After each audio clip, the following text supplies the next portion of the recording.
Today I'm going to talk about a common problem with the Honda CR-V and a lot of other vehicles, but more specifically the 2011 Honda CR-V. When you go to turn the air conditioner on, it blows cold like it's supposed to, or if you choose heat, it actually blows hot like it's supposed to. But when you go to change the mode, whether you want it to blow out of the vents in the dash or on the floor or defrost for the windshield, if it gets stuck in one mode or the other and won't change, in this video I'm going to show you how to diagnose what actuator it is, show you the actuator, and then show you how to fix it. Let's do it.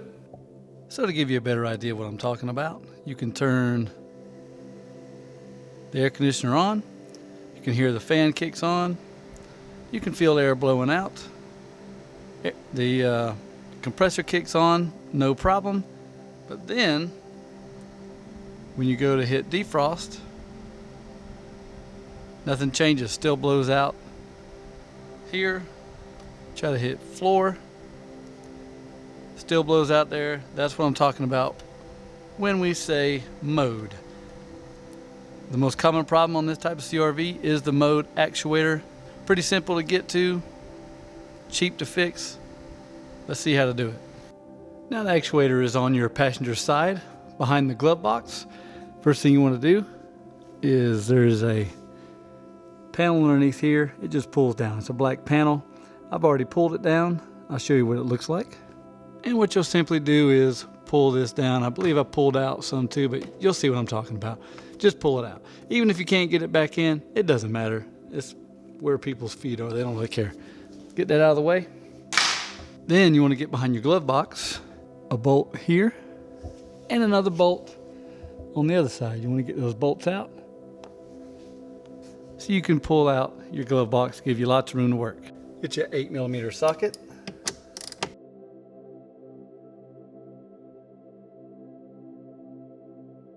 Just like that. Should come right out. Then you got little plastic tabs on the sides. Just want to squeeze it in like that, and it comes right out.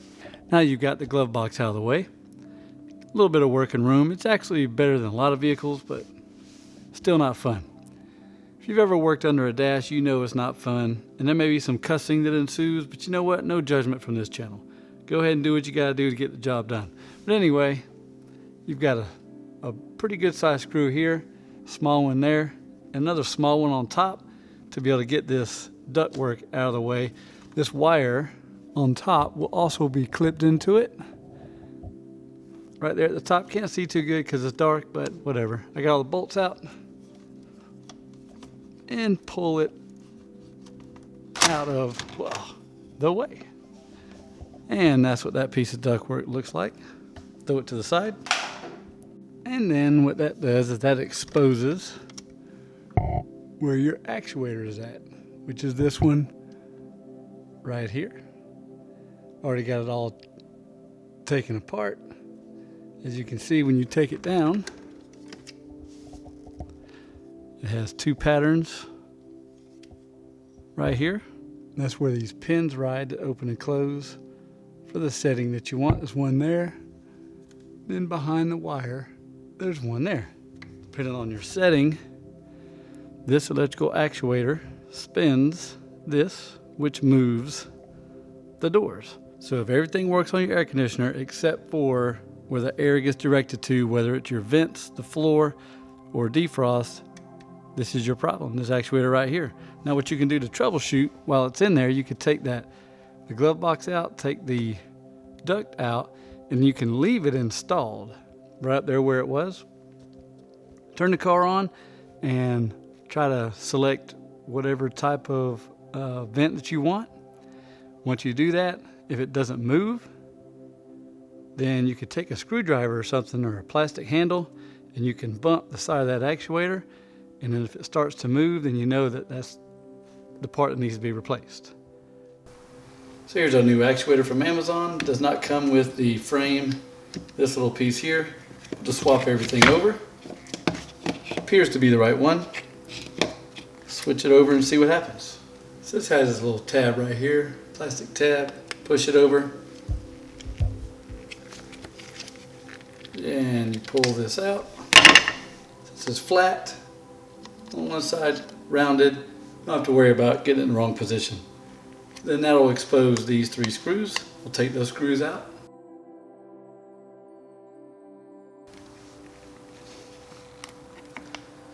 Now what I always want to do, so I don't get confused, put both of them the exact same way.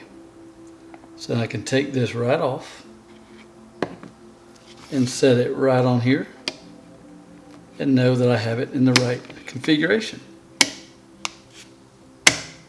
Hopefully. Never can tell.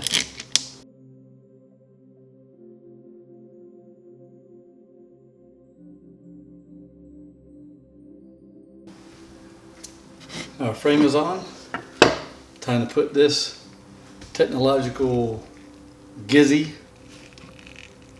back in. I think what I'll do is I'll push this in place. Little tab, push it over a little bit so it'll engage easier. Push it on. And we'll give this a little nudge. Make sure it's in there properly. It appears like it is. It doesn't come out. That's a good sign. Now the fun part. Put it back in the car. Alright, so something that you might want to try is if you look up on the frame, there's one bolt that's going to go up at the top, and then there's 2 right here at the bottom. But you see right there in the middle there's a line-up pin. There's a line-up pin at the bottom. There is a line-up pin at the top that you really can't see, but it's there. First thing you want to do is try to slide that in place first, and don't want to force anything because you don't want to break this plastic, the plastic piece there, and then your arms for your blend doors. But just push it on there easy to begin with. See if it goes in. Mine took a little bit, but it went in. Then what we're going to do is we're going to start some of the bolts just so it doesn't go anywhere in the bottom 2 and in the top, and then we're going to see if our blend door pins are engaged properly. So now I've got 2 bolts in the bottom. As you can see, they're backed out pretty far, and then 1 bolt at the top, it's backed out. That way, if I have to adjust to get the pins to line up like they're supposed to, I can still adjust. But the good news is they're in place. All 3 bolts are started. Now it's just a matter of looking up underneath, which I'm going to have to lay down on the floor here and look up and see if they're engaged like they're supposed to be. Well, they appear to be in the right spot, but I can't really get in the right position to see really good in there. It looks to be good, but before I get it all back together, I'm going to plug the actuator back in. I'm going to play with the mode settings, and hopefully nothing breaks. And we'll just turn the key on and see what happens. I've still got the bolts loose. Hopefully if something bad happens, it'll just pop out. But as you can see, that's what we're looking at that's moving. And if you have the bolts out like I had, you don't have to worry about it breaking anything. But it looked like it was in place like it's supposed to be. So here's something you can do. In this particular vehicle, the blend doors naturally, by gravity, go back into the mode of where the air is coming out of the vents. So if you pull the actuator out, they should naturally go just like it's vents, air coming out of your air vents in the dash. Well, then you can plug your new actuator in. You can put it on that mode setting for vent, which is what it's on now, and then you'll know it's in the right spot. So now all I have to do is push it back in place, tighten the bolts up. And now with the bolts tightened up for our final test, that's on defrost. Defrosting floor. Floor vents only. Dash vents and floor. And dash vents. Now we'll tell you one thing definitely make your life easier on that top bolt. Get you a long extension, 7mm socket. Get all the way up in there on that top bolt. Right there it's on it. Gets to it a whole lot better. And to put the bolt in place, worth its weight in gold, is a set of mechanical fingers. Put your bolt in there, fish it right on up in there, get it in. Really wasn't that big of a deal. Now we'll put our duct back in place. On up in here. It actually slides inside that. And of course the wire is going to be in the way.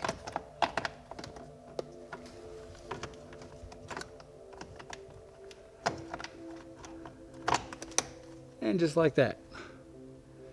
Then you got your bolt on top, bolt down there, and then bolt right here. And now we'll put the glove box back on. And finally the cover underneath the dash. You see this pin there, little rubber pin there. They go into that square hole there. And then you'll see the square hole over there. That helps line that up. And what you're going to do is you're going to take this, you're going to push them into those holes, and then you're going to push up so that these 3 clips can go back in place. And just like that, you can fix your air conditioner mode actuator and make everybody happy. Go from a 0 to a hero. We hope y'all have a great day.